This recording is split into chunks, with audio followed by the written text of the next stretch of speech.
Today, I will be presenting a content analysis of mass media focusing on the March 30th, 2026 issue of People magazine.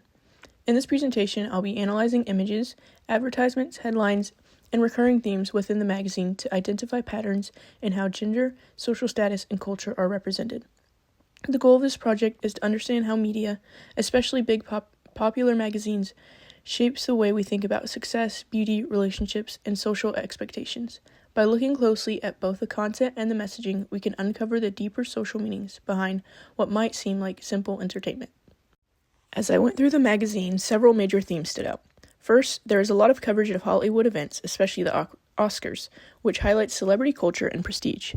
Second, there are many gendered beauty and lifestyle advertisements, primarily targeting women, which focuses on the appearance and self-improvement. Another theme is celebrity drama and what I would call backlash narratives, where public figures are criticized or judged for their actions. I also noticed recurring patterns involving gender norms or double standards, particularly in how men and women are portrayed differently. I also saw relationships, and overall these themes work together to reinforce cultural norms about fame, gender, and success, essentially creating an image of the ideal lifestyle for the readers.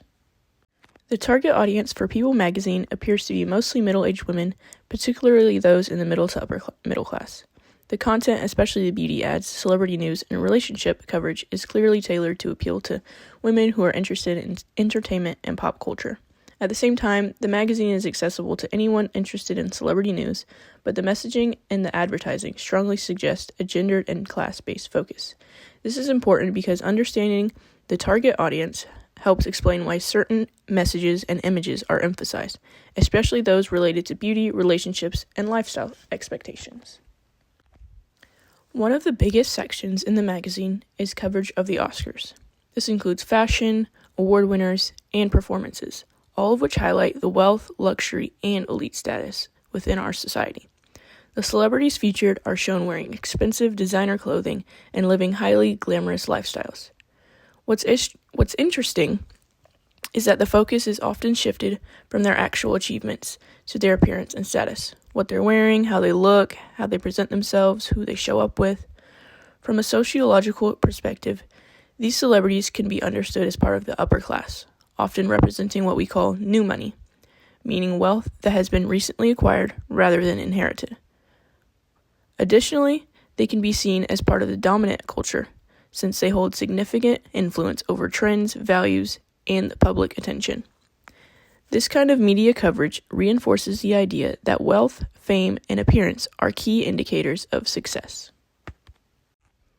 Throughout the magazine, there are many beauty advertisements, including skincare, makeup, anti-aging products, and fashion. These ads are clearly targeted toward women, who are the primary audience. They consistently feature young, thin, and flawless models, emphasizing attractiveness and desirability.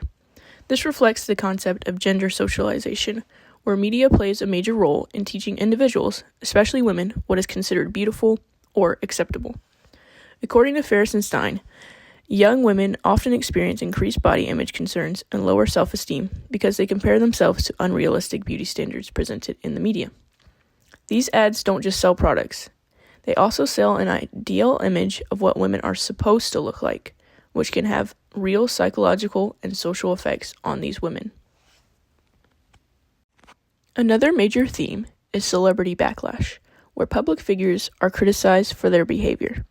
For example, Timothée Chalamet recently faced a lot of criticism for comments about the ballet and opera, which some people interpreted negatively, even if they were taken out of context. Similarly, Taylor Frankie Paul was involved in controversy and domestic assault investigation, which brought intense public attention and really impacted her career. This connects to the concept of defiance, which is behavior that goes against social norms and leads to negative reactions. It also relates to labeling theory, which suggests that once someone is labeled in a certain way, like controversial or problematic, that label can shape how the world sees them moving forward. The media plays a huge role in amplifying these labels, often reducing the complex individuals to one single narrative. And another example from what the magazine showed, Dakota Johnson is described as playing the field after her breakup with Chris Martin. This framing focuses more on her dating life than her career, suggesting that her independence is unusual or noteworthy.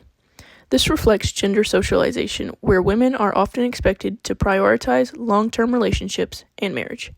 There's also a clear double standard, where men who date casually are usually not judged as harshly or described in the same way as women who do the same thing. Additionally, sociological research shows that women often face greater financial and social consequences after divorce, while also being expected to take on caregiving roles throughout the home. Overall, this example shows how media reinforces traditional gender expectations and unequal standards between men and women. The magazine also highlights celebrity relationships, such as the wedding rumors surrounding Tom Holland and Zendaya. Their relationship is portrayed as ideal, partly because they are both successful, attractive, and share similar backgrounds. They both grew up dancing, acting at such a young age, and they even met on set. This is an example of homogamy, which means people tend to form relationships with others who are similar to them in terms of social status, background, or even interests. As Ferris and Stein explain, this happens partly because people are more likely to meet others within their own social circles. By highlighting these types of relationships, the media reinforces the idea that successful partnerships are based on similarity and shared status. To conclude, People magazine reinforces many cultural norms through both its editorial content and advertisements, often in subtle but powerful ways. Throughout the magazine, there is a consistent emphasis on traditional gender expectations, celebrity culture, wealth, and social status, which are presented as desirable and even aspirational. The publication frequently highlights elite lifestyles, luxury homes, designer fashion, exclusive events, encouraging readers to admire and aspire to these standards, even though they may be unrealistic for most people.